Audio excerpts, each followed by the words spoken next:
Well, I promised you we are back and we are live. And so hopefully you enjoyed Sam Chan's talk. Please keep sending in your questions. We've got quite a few questions coming. So if you do see me looking over to the side, we're going to be looking at quite a few of the questions you've already sent in. But I do want to welcome tonight Dr. Natasha Moore. I just go there back. is more. Dr. There's Tash. more. Hey, there's more.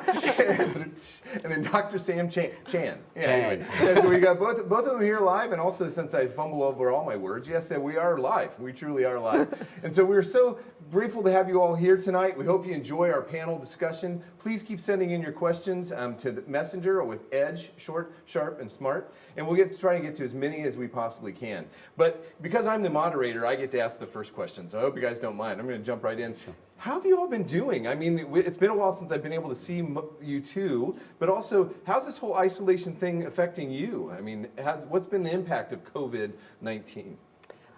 I mean, I'm very much among the lucky ones in all this. This is something we're experiencing all together, but certainly some of us, are facing the consequences of it a lot more sharply. I am one of those people who, all those memes about how I've been training for this my whole life, like as an introvert and a would-be hermit, that's kind of me. So I've been at home in my Ugg boots. Totally. So you've been enjoying the kind of the whole introversion, because sometimes I've had some people say, "Oh no, now actually everybody's in my house, so now like my introversion doesn't help." You're good. So introvert, good. Solitude. How about you, Sam? Now you have a few more people in your house. Yeah, I've got those 3 young boys, but I'm a loud introvert, so I love being by myself. So this has been energizing me. But at the same time, I feel like I'm underperforming because on social media, everyone is. They're making sourdough, they're baking, they've renovated the house, they've laid some decking. I haven't done any of those things, so I feel like I'm underperforming. Oh, there you go. So it's maybe to come in the next month or so. So that'd be great. Also, if you want to send in all of your ideas, if you need house reno, Sam is here for you. Send me your recipes. Yeah, there you go. So, well, we're going to go ahead and get started right into the questions, because I think it's important that we get to as many as we possibly can here tonight. And so the first one goes to you, Natasha, since you're the first talk. I think that's probably why we're getting some of the questions. It's from Anthony. Anthony asks the question, how does gratitude compare to pessimism? What are the benefits of gratitude, and are there downsides to gratitude? I'm so glad someone asked about gratitude, because really? I think this topic is so fascinating, and especially the question, are there any downsides to gratitude? I'm not sure there are. I think, there's a lot of research out there about the benefits of gratitude increasingly for health, for happiness, life in general. A lot of counsellors will recommend, gratitude journaling and these different practices. And I think in terms of how it fits with pessimism, maybe as a counter to our pessimism or a complement to it, I think one of the reasons we're often pessimistic about the future, or we think that, everything is terrible and it's always been terrible and it will always be terrible, is that we have quite short memories and historical memories. Right. And so we don't always celebrate the wins and the progress that we've made in certain areas. Sure. So even things like world poverty, we're like, oh, there's so much poverty and there always has been, and that's true, but actually world poverty is halved in like the last 20 years. Things that do we know about the gains in certain areas? Because if we can celebrate those, then that puts us in a much better position, for actually working to make further progress in the future. And I think if I could say one more thing about gratitude, because it's such a fun topic. Yes. There you go. There's this wonderful video you can look up on YouTube, this experiment that was done where they got people to come in and write a letter to someone in their lives who they were thankful to. Yeah. And people did that. They were tested they had a kind of happiness quiz before they went in, and then afterwards. But after they'd written down their thank you letter to someone in their life, they were asked to call that person and read it to them if they were still alive, if they were going to answer the phone. And everyone who did the exercise had a significant bump in happiness from it. But the people who were able to connect with the person and tell them that they were grateful had a much higher bump. There you go. Which I think is fascinating because, we can express gratitude to the people in our lives, but a lot of the things in life that we can be grateful for, things like a sunset or the birth of a child or, so much of it we have this impulse of gratitude, and if you think there's nothing higher, there's no one to thank for that, then I think that kind of limits the benefits of that gratitude in a way. So it's not kind of a proof that there's a God, but I feel like it's suggestive, why do I have that impulse to gratitude for things that don't obviously have a benefactor? There you go. Great.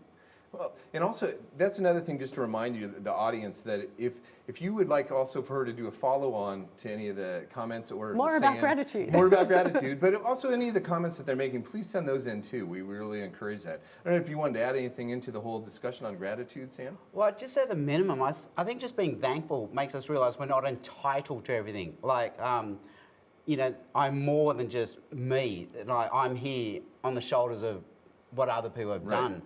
Without gratitude, you feel like, hey, I deserve everything, and I'm owed, and I'm entitled. So I think it makes you a more likable person, at the least. Do you think that the whole idea of gratitude really has a different significance, especially during a time like this, when all of a sudden you realize what we don't have and what we do have? I mean, do you think that has a major significance? Well, one of the things that crisis does, I suppose, is clarify. And, if we're willing to train our attention on this, on what we have that we can be grateful for, however threatened that is or however tenuous that is right now, that can be a real clarifying moment for us to be like, here are the things that I'm just so glad are true at this time. There you go. At all times, but especially now. Yeah, that we can be thankful even during kind of a challenging time like this. Yeah, that's good. Now, Sam, you got a really tough question from Penelope, so I really need to make sure we know. Is that, hey, Sam, do you still wear your high-vis vest when you're riding your bike? I really want to wear my high-vis vest. I feel safer when I wear it. But I've noticed when I wear it, cars give me no respect. So they think I'm a learner rider or not dissing the Uber riders, but they think I'm an Uber Eats delivery person and they just tail me. Whereas if I'm there in my black jacket, they're afraid of me. So I realised to get respect, I've got to get rid of the high-vis jacket. Maybe the tailing you is respect. They're like, it is. You can handle it. You're a pro. Okay. All right. Well, thanks, Sam. Sure. Well, and also, if anybody wants to send in your extra high-vis vests, we can see if we can find a cool one. So, all right. There are no cool high-vis vests. All right. I think this next question goes to both of you because it kind of, I think, dovetails off of the whole gratitude discussion as far as the culture question. But Aussie culture often says she be right in the face of crisis. How does this help? Or she'll be right. She'll be right. She'll be right. How does this help or hinder our fear? And this is from Josh.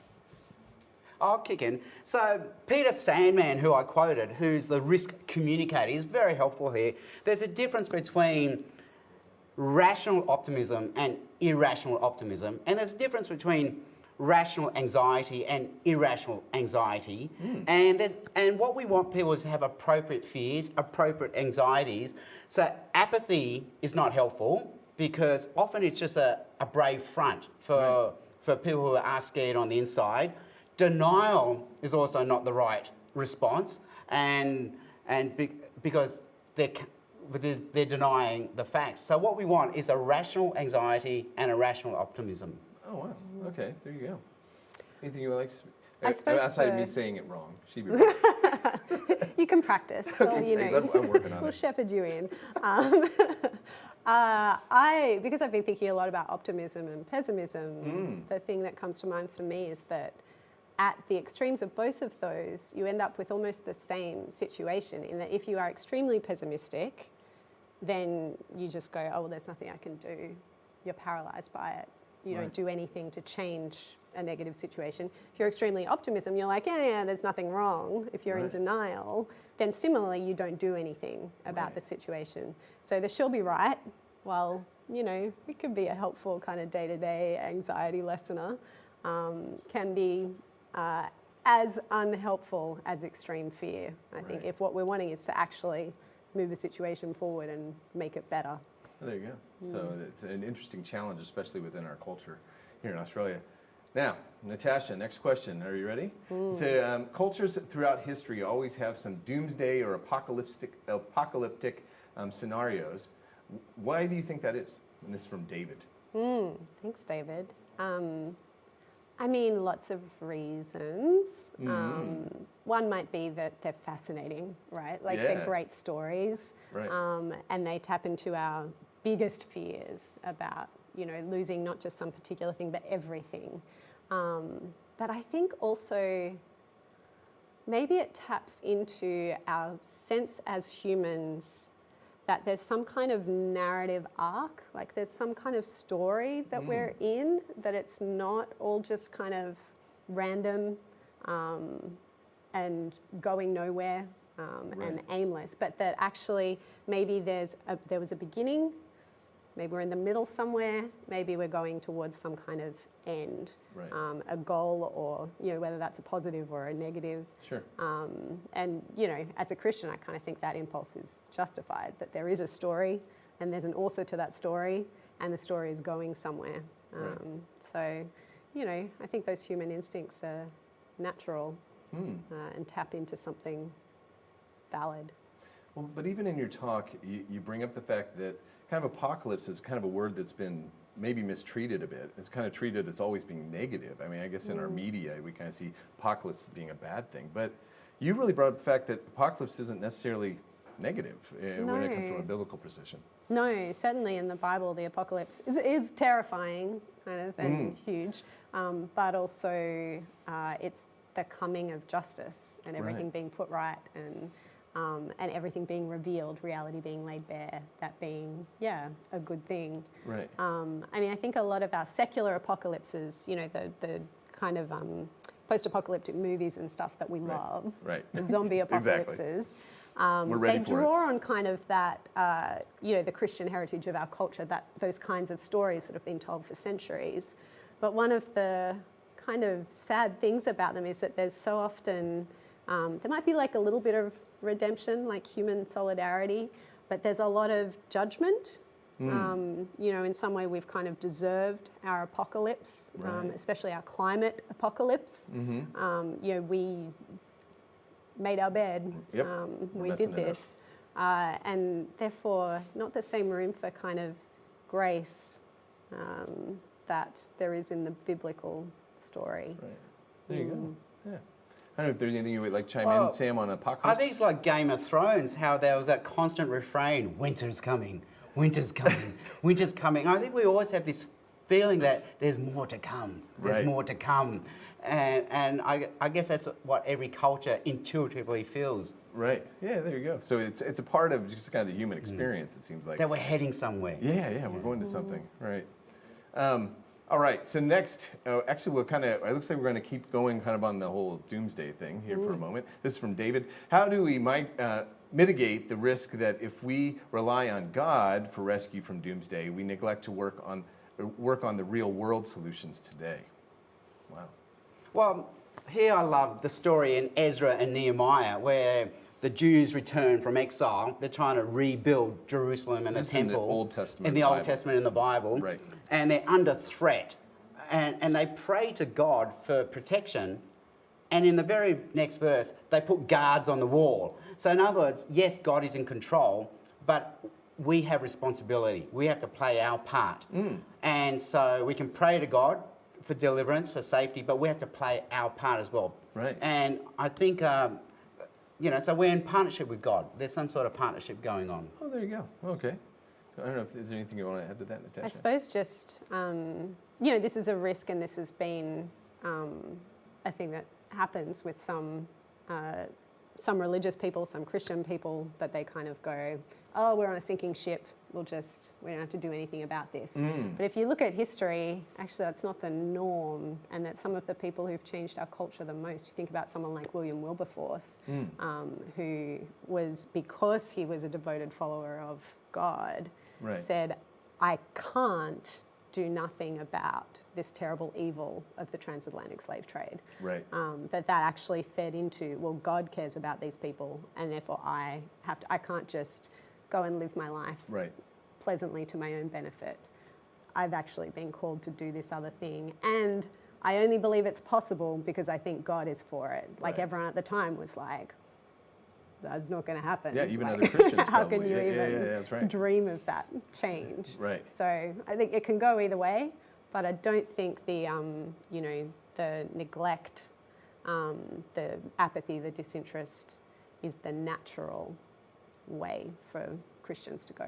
It's interesting. It seems like most of the themes of what you're talking about, there's a balance. There is God, but also that we still have a role to play in it, as well as kind of the apathy, as far as denial, all these things. It's fascinating. Thanks. All right, the next question is from Sally. So why do we see solidarity in crisis? We do see some division, but ultimately we see people joining together. Why is this? It is a fascinating thing, isn't it? That all of a sudden something like what's going on right now really brings us together as a nation, as a world, in a way. But what are your thoughts on that? I think we get sold the story that we're independent. I can do whatever I want to do. I don't have to listen to what other people tell me. That I've got total freedom, I've got total autonomy, I've got total control. And suddenly in a time of crisis, you realise, hang on, I'm not independent, I'm interdependent. Right. I need social responsibility. I need other people to play their part as well. I'm not as free as I thought I was. I'm in isolation, lockdown. I have no control. I've only got uncertainty. Actually, we need each other. I think crisis suddenly forces us to think, hang on, we need each other. And then it forces us to think, hang on, as a community, what is our common purpose? What is our common direction? So it forces us to ask those bigger meta questions. And I guess that's what the current COVID crisis has forced us to ask, because in the 20th century, everyone has this nostalgia about World War I, World War II, hey, it brought us together. But in the 20th century, they had a common story. Right. And you could call it God, king, country, whatever you want. But in the 21st century, we've sort of got rid of those things. And I think that's why you look at some places, the COVID crisis has caused a polarisation rather than a unification, because suddenly we don't have a combined common narrative. Oh, yeah, there you go. It is fascinating to look around the world, isn't it? Yeah. To kind of see the different cultures, how they've responded to it, and how it's divided while unified some.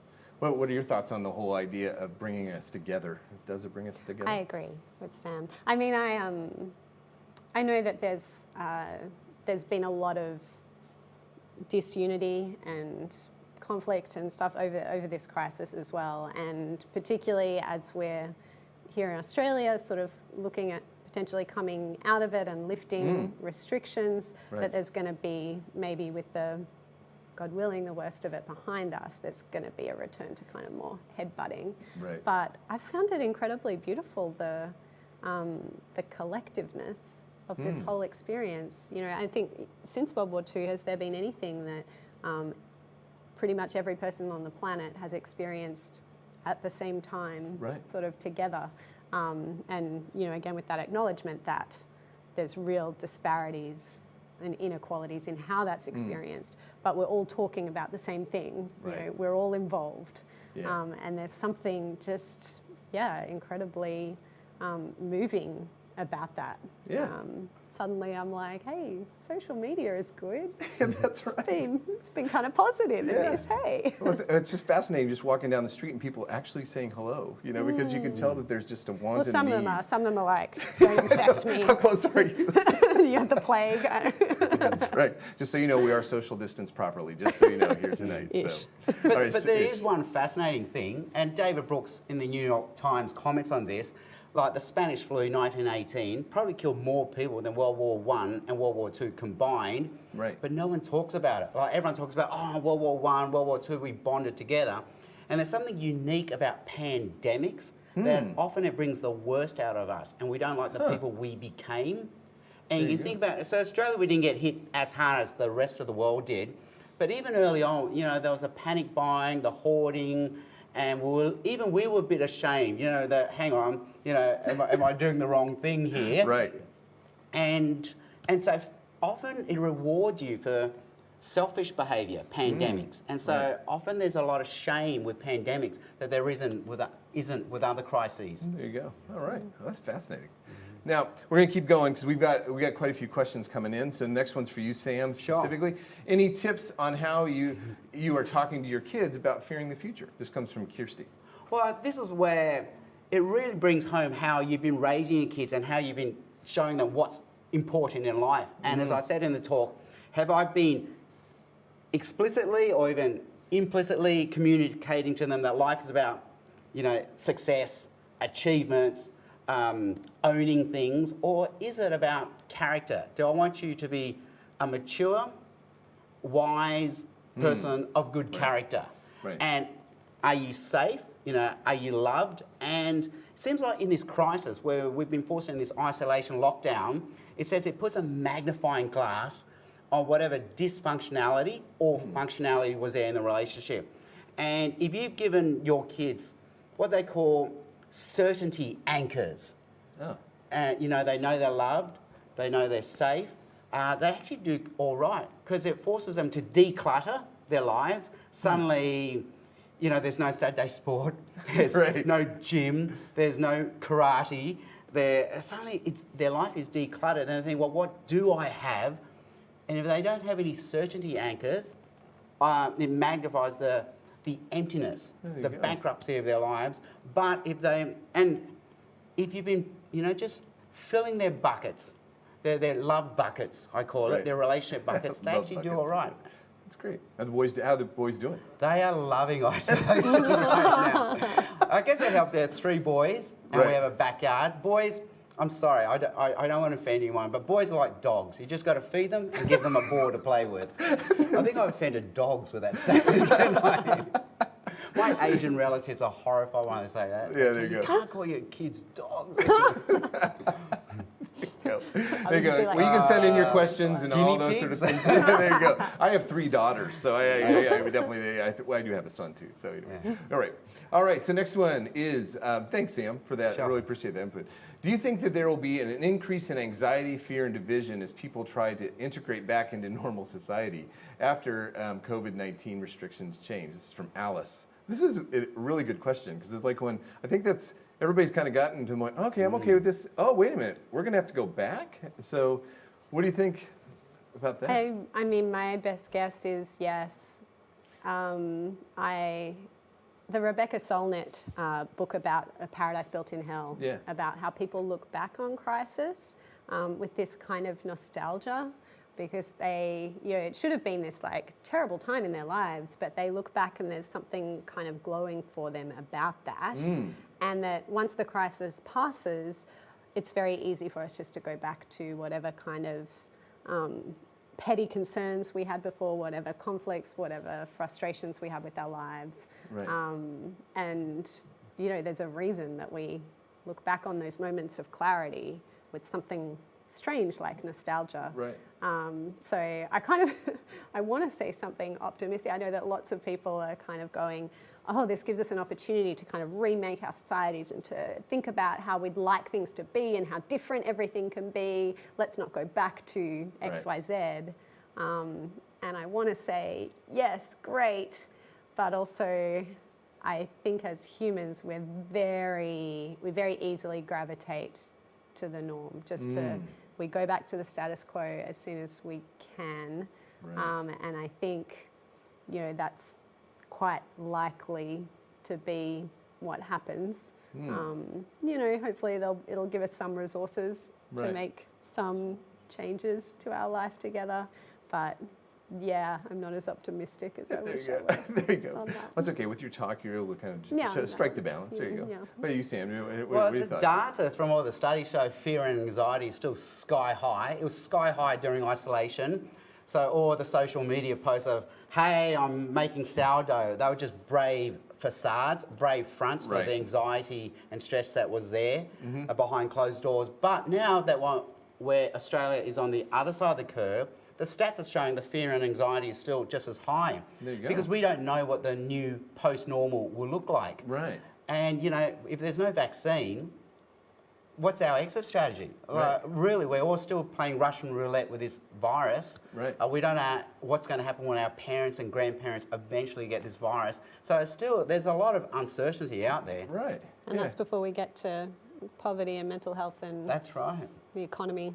Yes, that's right. That's right. There you go. Adding a whole bunch of, and this is called fear of the future, but we will get to the whole certainty and all that. Now, we're going to keep going for a while. I hope you're all right, because we do have quite a few questions. You guys doing all right? So we're going to be able to keep going with some of these questions.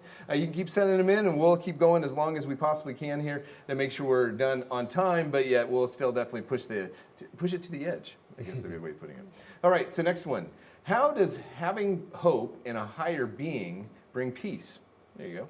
Let's talk a little bit maybe about certainty. Well, I love It's the from talk Sharon. on. Thanks, Sharon. I love the discussion on thankfulness and thanksgiving, and how we all show it's useful to be thankful. But the question is this a construct, a fairy tale we tell ourselves, or who am I being thankful to? So at least having a higher being acknowledges, okay, this isn't just a construct. It's not just a crutch. There is someone I'm thankful to. Right. And if I'm thankful to this person, that means I acknowledge at least this higher being has some sort of higher story, higher purpose for what's going on. I think that at least helps a little bit. There you go. I think one of the illusions of 21st century kind of wealthy societies is that we have control. That the future isn't uncertain, that we can shape it. We have the power. And I don't think that's ever really true. It's always an illusion to a great extent, but at the moment we're like quite clear that it's an illusion, clearer than usual. And you know, you can deal with that in various ways, but actually if there is a being who is good and who is for you, who is in control, then actually it's kind of okay that you're not. It's actually better that he is than that you are. Right. So I've heard it said quite a bit recently, this metaphor of if you're lost, you could have a map and be like, okay, where am I? Can I chart my way out of this? Or you could have a guide, someone who knows exactly where you are. Oh. And you don't need to know. You know, I got here on Google Maps. I have no idea where I am. But that's okay, because it is a ways out here. So that distinction, because we don't really have a map. Right. You know, the future is uncharted territory largely. But if you do think that God is for real, then and you want to kind of walk along with Him, then you have a guide through the wilderness of the future. Oh, I like that analogy. That's great. Thanks. All right, you ready? Here comes the next one. This is from Josh. So both of you discussed psychology to explain the fear of the future. What does the faith element, add to the psychological explanation? Are they complementary or are they different?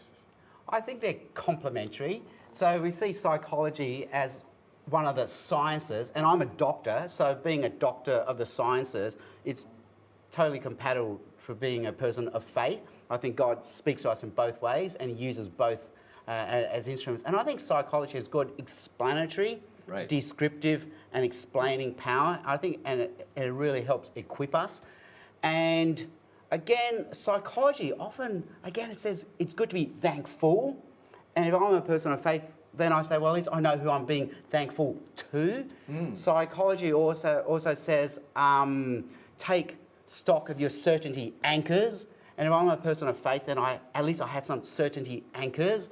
Psychology also says, you know, we can't make sense of suffering, but if there's a purpose behind it, it helps us survive and thrive in suffering. And as a person of faith, I think, well, at least, you know, I trust that there's a God who does have a purpose behind it. So I think the two really, really go together really well. Yeah, there you go. All right, so they're complementary. So what do you think? I agree. There you go. I'm good with that. That's right. Well, yeah, We complement. They're complementary to one another. Yeah, there you go. All right. Well, then, Natasha, you get the next question then. So when you say people who believe in God are often the most guilty of being pessimists, who mistrust other people and have different views from them. That's from Ian. Oh, how interesting. Kind of need to think about Process that one. I don't know if you want to jump in there, Sam, or if you want because interestingly, religious people are often accused of being kind of blind optimists, that they'll ignore the darker realities of life and, you know, be like, oh, it's all okay. It's okay because God. Right. Whereas, I mean, I think that the Christian view of the world gives us both a healthy pessimism and a realistic optimism. So the idea here that we'd kind of mistrust other people and look at them in a negative way because they don't share our beliefs. Christians have definitely been guilty of that. Yeah. We can be extremely judgy. But, one of Jesus' core commands was, do not judge or you'll be judged. Right. I think that goes against the faith. The thing that I think is healthy about a Christian pessimism, and it's a bit counterintuitive because at first glance it sounds, terribly negative. It's the idea that every human is deeply broken, corrupted, corruptible, that actually we're not to be trusted at all, that there's a darkness to all of us, to all of our hearts, that we're capable of really terrible things. There's one theologian who's called it the doctrine of sin, the only empirically verifiable doctrine of the Christian faith, because all you have to do is read the news. Right. All you have to do is look inwards to your own heart, and you have proof of this every day. And it sounds like a very negative take on other humans, but actually I think it can be very liberating and positive, because if your baseline is, we're all really messed up here, that gives room for failure, and it gives room for okay, I expected that this would go badly.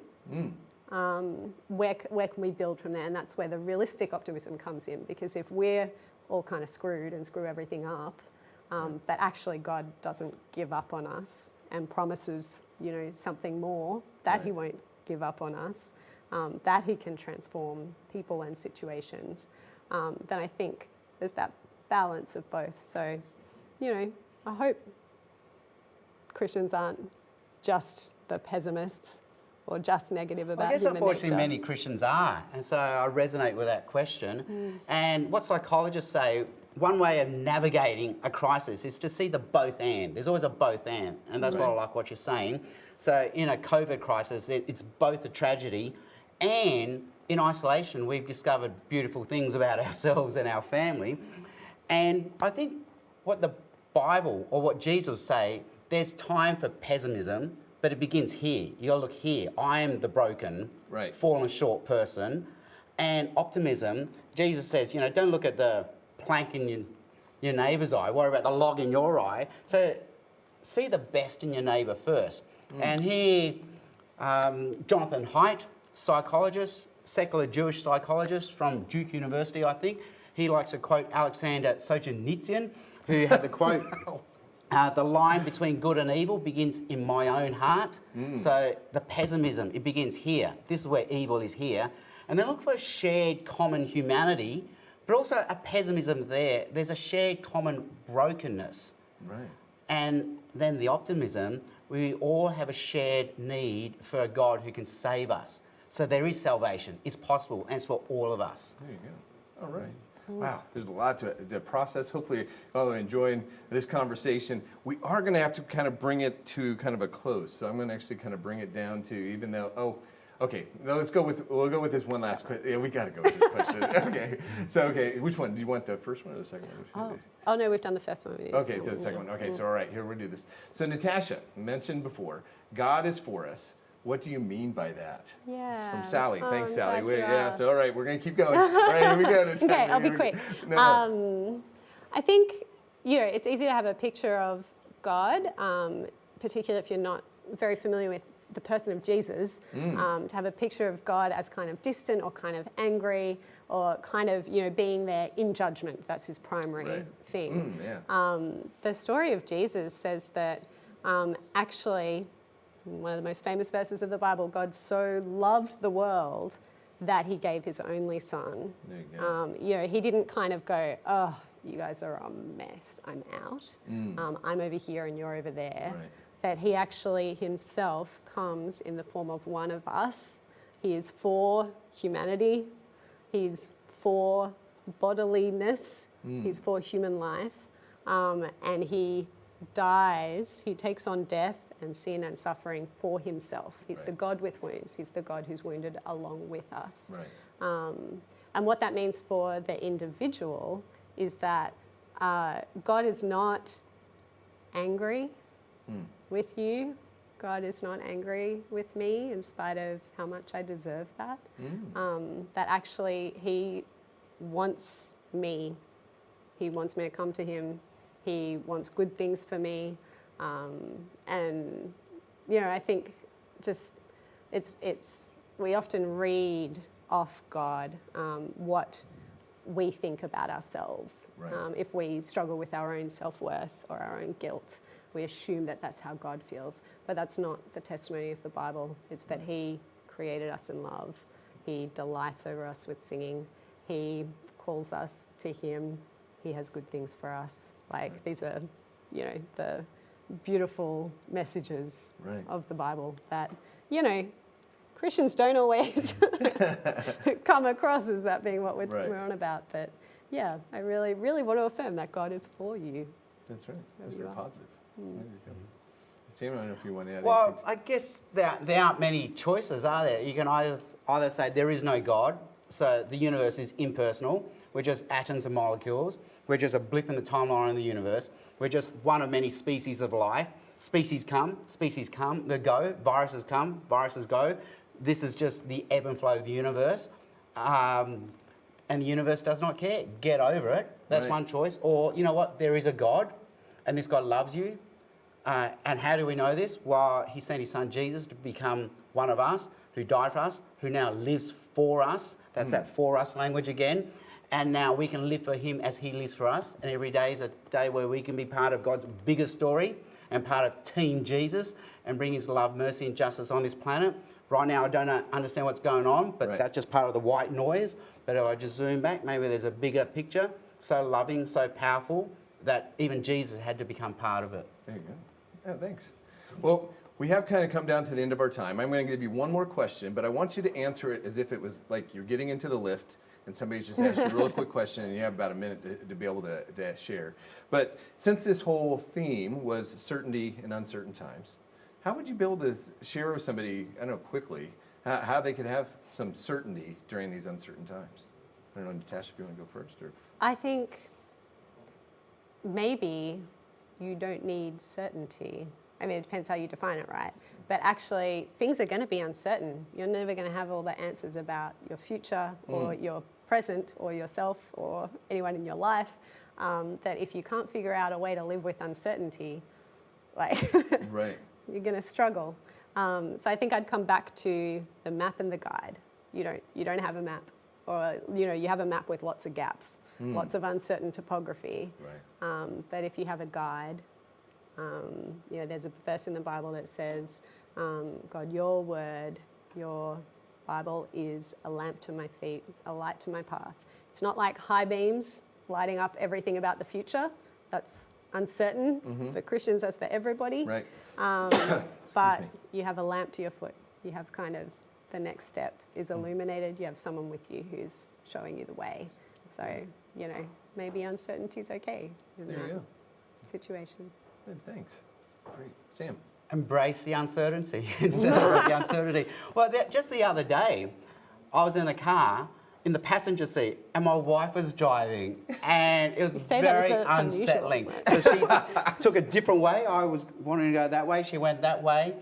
She went in that lane. I would have normally gone in this lane. And I think, oh my gosh. And she could tell I wasn't relaxed either. She's going, what is it? What is it? I go, nothing. But I was quite anxious. And there's something I had to remind myself, she knows what she's doing. She's in control. She's driving the car. She's a better driver than me. And she's a better driver. She's got a better track record than me. There you go. And that's what it is. Peace is not being in control. Peace is knowing someone else is in control. Oh, there you go. All right. Well, I want to say thank you to both of you for being here tonight. Natasha, Sam, it's really just been quite an evening, both with your talks, but also this whole panel discussion. And I hope you've really been able to enjoy the evening tonight, too. And so...